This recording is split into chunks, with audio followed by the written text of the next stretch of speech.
Hello guys, Manikanta అసలు ఎప్పుడు ఎవరో ఒకరితో ఏదో ఒక విధంగా గొడవ పడుతూనే ఉంటాడు. ఎవరో ఒకరిని ఏదో ఒకటి అంటూనే ఉంటాడు.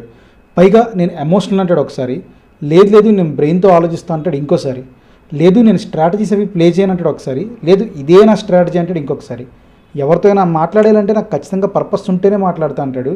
లేదు నేను అందరితో కలిసిపోతాను, అదే నా పందా అని చెప్పి ఇంకొకసారి అంటాడు. ఇప్పుడేమో కొత్తగా ఇంకో మాట మాట్లాడుతున్నాడు. అదేంటంటే నాకు నైనిక అస్సలు నచ్చడం లేదు, నేను ఎప్పుడు మాట్లాడదాం ఉన్నా కూడా పెద్దగా నన్ను అస్సలు పట్టించుకోవడం లేదు. నైనికకి చాలా పొగరెక్కువ అని చెప్పి సీతతో చెప్తున్నాడు మణికంఠ.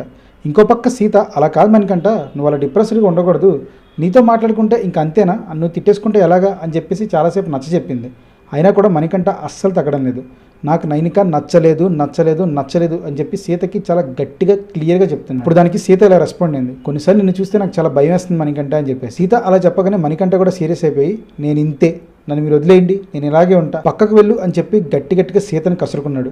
మణికంఠ ఒక్కోసారి ఒక్కోలా అంటున్నాడు. అసలు మణికంఠ తీరు మీద మీ అభిప్రాయం ఏంటో కింద కామెంట్ చేయండి.